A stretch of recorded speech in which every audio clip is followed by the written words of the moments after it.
I'm just Nick, and this is the Catalinbread Merkin Fuzz.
Okay, so as you've probably already gathered, this fuzz pedal is about fuzz.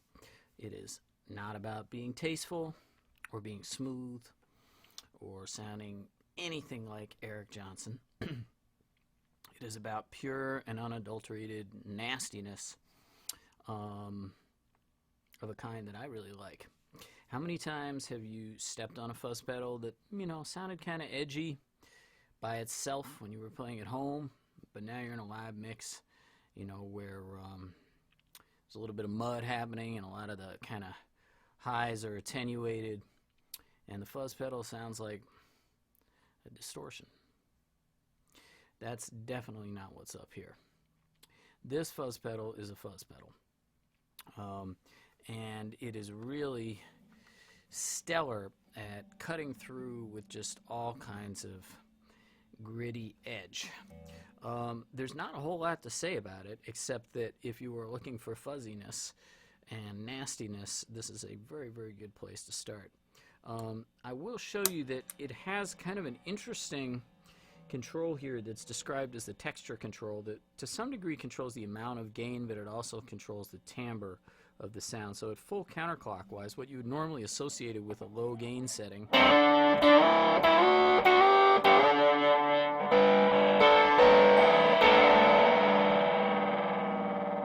it really has that great sort of voltage-starved transistor fuzz sound to it, like something's kind of broken. They can be used for a lot of interesting things, maybe even in circumstances where you might not initially think of it, like, in kind of funk type stuff, like.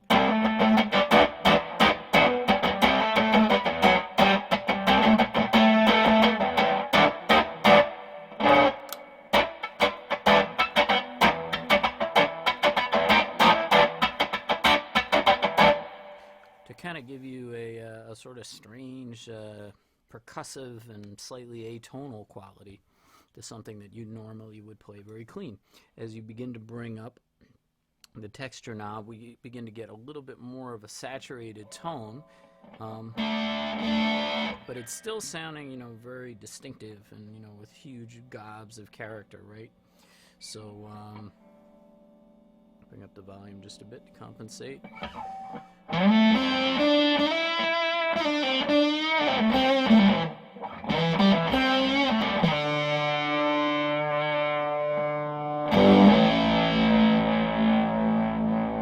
Now a little bit more of a kind of typical silicone, I wanted to call it a silicone fuzz.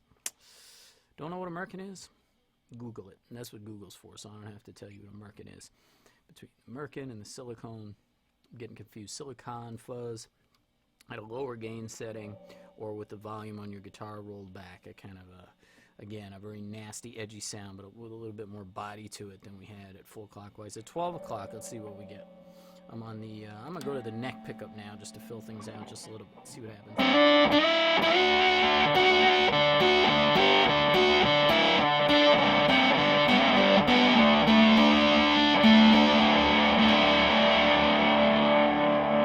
Getting fuller, but also getting more crispy.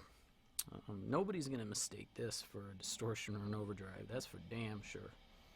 And as we go all the way over here to 3/4 of the way up, we're going to get some more bottom end and even more saturation.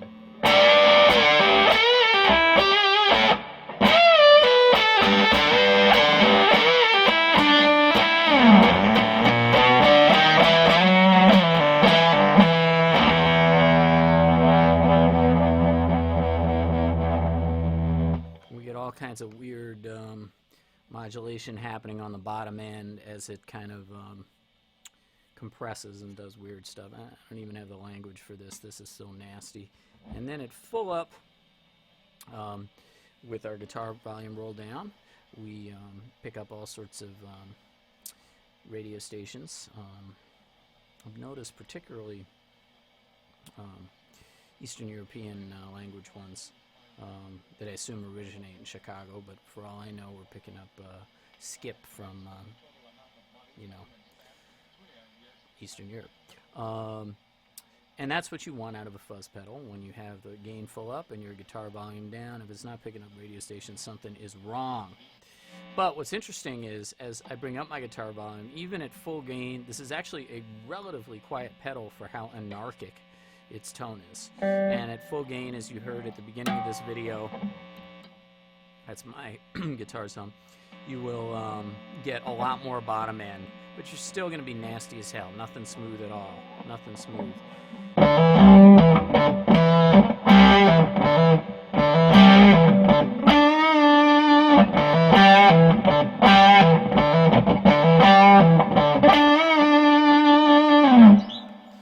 And what's interesting to me about this setting is just how dynamic it is, how much you can change the tonal characteristics of your notes with your picking attack, right? So soft picking,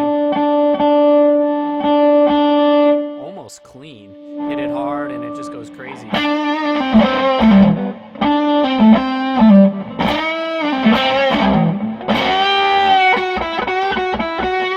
Roll back the volume and it's not going to clean up nicely. That's not what you want out of this pedal. It's going to get weird and nasty and really bright.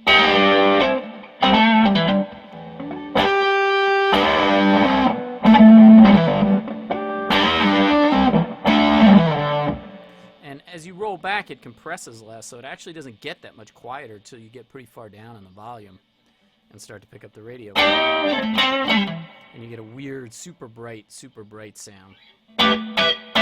Super bright and clean. Just come up a little bit. You begin to get a real weird, crunchy, spiky breakup. Come up.